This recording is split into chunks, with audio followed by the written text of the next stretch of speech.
మంచిర్యాల జిల్లా మందమరి పట్టణంలో చెన్నూరు నియోజకవర్గ అధికారులతో కలిసి ప్రభుత్వ సంక్షేమ పథకాలు అభివృద్ధి పథకాల పురోగతిపై కార్మిక మైనింగ్ శాఖ మంత్రి వివేక్ వెంకటస్వామి రివ్యూ మీటింగ్ నిర్వహించారు. ఈ సందర్భంగా ఆయన మాట్లాడుతూ బీఆర్ఎస్ 10 ఏండ్ల ప్రభుత్వ హయాంలో చెన్నూరు నియోజకవర్గం అభివృద్ధిని పట్టించుకోలేదన్నారు. మాజీ ఎమ్మెల్యే బల్క సుమన్ పలు అభివృద్ధి పనుల పేరిట ఎన్నికల్లో లబ్ధి కోసమే నిధులు మంజూరు అయ్యాయని ప్రజలను నమ్మించాడని ఆరోపించారు.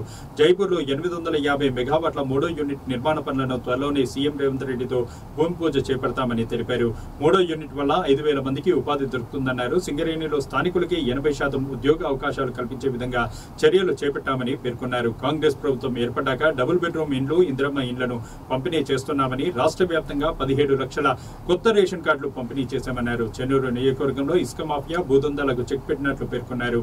మరోవైపు ఈసీపై కాంగ్రెస్ అగ్రనేత రాహుల్ గాంధీ చేసిన వ్యాఖ్యలపై ఆయన స్పందించారు. ఎలక్షన్ కు సంబంధించిన ఓటర్ జాబితాను ఇవ్వమని ఎలక్షన్ కమిషన్ ను రాహుల్ గాంధీ కోరితే ఎలక్షన్ కమిషన్ డేటాను డిలీట్ చేశామని చెప్పడం విడ్డూరంగా ఉందని ఆయన వ్యాఖ్యానించారు. అది కేవలం ఆయన 5 సంవత్సరాలు పార్లమెంట్ సభ్యుడు, 5 సంవత్సరాలు ఎమ్మెల్యే ఉండే ముఖ్యమంత్రి చిన్న కొడుకు అనుకున్నాడు. ఎవరు అభ్యుదయాన్ని పనిచేయలేరు. దానికి కేవలము ఓట్ల కోసం వారన్నీ కూడా శాంక్షన్ చేయించడం జరిగింది. నిధులు ఏం లేకుండే ఓట్ల కోసం శాంక్షన్ చేసి ఓట్లు వేయించుకుందామని గెలుద్దామని చెప్పి ఆయన ప్రయత్నం చేసింది. కానీ ప్రజలందరికీ కూడా తెలుసు నీతి నిజాయితీ ఎవరికి ఉంది. ఒక మంచి అవకాశం ఇచ్చారు. 5 సంవత్సరాలు ఎంపీగా ఉండే, 5 సంవత్సరాలు ఎమ్మెల్యేగా ఉండే, ఇవన్నీ పనులు మొదలే చేసుకుంటూ ఉండే. ఎవరు ఆపిండ్రు, ఎవరు ఆపలే. కానీ ఒక్క విషయం అందరు కూడా గుర్తించాలి. ఎప్పుడు కూడా ప్రభుత్వమే.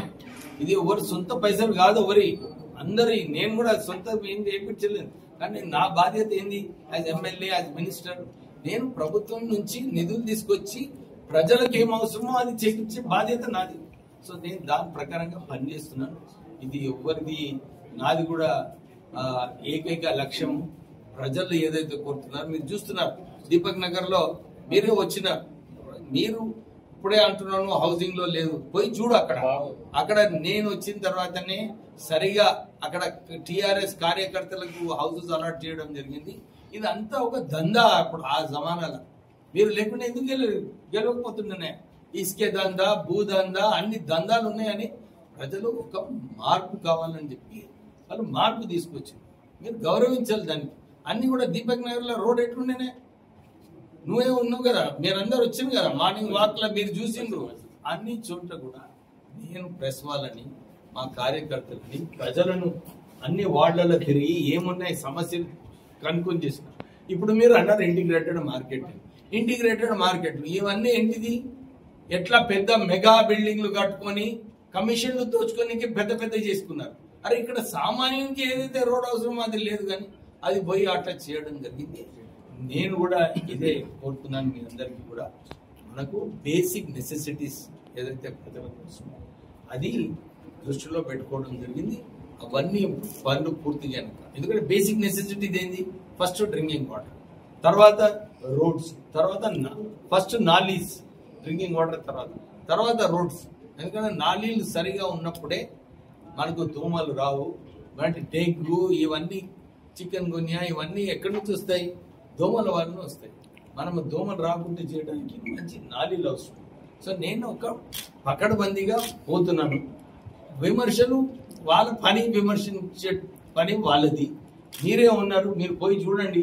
వాళ్ళ జర్నలిస్ట్ కూడా, మీరు కూడా, మనం ఒకసారి పోయి చూసి వస్తాం. మొదలు ఎట్లుండేనో రోడ్లు, ఇప్పుడు ఎట్లున్నాయో చూపించి మీరే ఒక నిర్ణయానికి రండి. జర్నలిస్ట్ చూడే ఎవరు ఎమ్మెల్యే మంత్రి అవుతారు అని ప్రజలు నిర్ణయించుకుంటారు.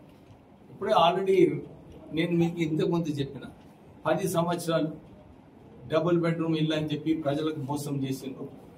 కొత్త రేషన్ కార్డులు అని చెప్పి ప్రజలకు మోసం చేసిండ్రు. ప్రజలు మార్పు ఎందుకు తెచ్చుకున్నారు? ఇవన్నీ మోసాలు జరిగినాయని మార్పు తెచ్చుకున్నారు. మేము ఇచ్చినాము, డబుల్ బెడ్రూమ్ ఇల్లు ఇస్తున్నాము, ఇందిరమ్మ ఇల్లులు ఇస్తున్నాము, మేము రేషన్ కార్డులు ఇస్తున్నాము, సన్న బియ్యం ఇస్తున్నాము, ప్రజలకు ఏదైతే హామీలు ఇచ్చినామో అన్ని ఇస్తున్నాము. మేము ఉట్టినే కాళేశ్వరంలో కమిషన్లు, పెద్ద బిల్డింగ్లు కట్టి కమిషన్ల కోసం చేస్తున్నాము. ప్రజలకు ఏం అవసరంలో అవే దృష్టిలో పెట్టుకొని పనిచేస్తున్నాం. పామాయిల్ ఫ్యాక్టరీ బెల్లంపల్లికి తరలిపోయిందని అన్నాడు. పామాయిల్ ఫ్యాక్టరీ రాహుల్ గాంధీ గారు స్పష్టంగా ఏమైంది అని చెప్పి వారు ప్రెస్ కాన్ఫరెన్స్ లో చెప్పడం జరిగింది. చాలా మంది వారికి ప్రశ్నించారు. ఏమని ప్రశ్నించారు? మీరు ఓతు తీసుకుంటారన్నారు. అయితే ఆయన ఏమన్నాడు రాహుల్ గాంధీ, నేను ఒక ప్రజాప్రతినిధి, నా ప్రజలే నా ఓతు, నేను ప్రజల ఓతు తీసుకొని చెప్తున్నాను. అంటే వారు ఒక్క మాదేపురాలో ఏదైతే సర్వే చేసారో అది కరెక్ట్ అక్కడ ఒక్క ఇంట్లో 80 మంది రిజిస్ట్రేషన్ చేసుకున్నారు. 80 మంది ఇండియా టుడే వాళ్ళు పోయే, నేను చెప్పేది కాదు, నేను ఇవాళ ప్రెస్ లో ఏది చూస్తున్నాను నేను దాని దృష్టిలో పెట్టుకుని ఆన్సర్ చేస్తాను. అంటే అవకతవకలు అయినాయి అని చెప్పి ప్రెస్ పోయి కన్ఫర్మ్ చేసుకొని చెప్పడానికి. సో వారు ఏదైతే ఆరోపిస్తున్నారు 1,00,000 ఓట్లు ఒక కాన్స్టిట్యున్సీలో బీహార్ లో ఎక్కువ కావడము, ఇవన్నీ కూడా ఎలక్షన్ కమిషన్ మీద వారు ఏదైతే సింపుల్ గా అడిగినారు, ఈ ఎలక్ట్రానిక్ డేటా ఏదైతే ఉందో ఎలక్షన్ తర్వాత అది మీరు సబ్మిట్ చేయండి, మేము కూడా అనలైజ్ చేస్తాం. ఎందుకు ఇస్తలేరు? ఏం లేకుంటే ఇవ్వాలి కదా. ఇంకోటి, మనకు 45 days లో మనము ఎలక్షన్ పిటిషన్ దాఖలు చేయొచ్చు. ఎంతమంది ఇస్తే రీకౌంటింగ్ ఎలక్షన్ పిటిషన్, అందు గురించి వాళ్ళంతా డేటా డిస్ట్రాయ్ చేసిందండి. సో రాహుల్ గాంధీ గారు ఏదైతే చెప్పిందో ఈ ఎలక్షన్ కమిషన్ ఏదైతే నిజంగానే ఇండిపెండెంట్ ఉండాలి, ఈ చాలా చోట్ల కూడా అందరూ అడుగుతున్నారు, సార్ మేము ఓటేసింది కాంగ్రెస్ కి, ఎట్లా బీజేపీ గెలిచిందని చెప్పి చాలా మంది అడుగుతున్నారు క్వశ్చన్. సో ఎలక్ట్రానిక్ మెషిన్స్ లో ఏముందో నేను మొన్న పార్లమెంట్ చర్చ జరిగినప్పుడు కూడా చూసినాను.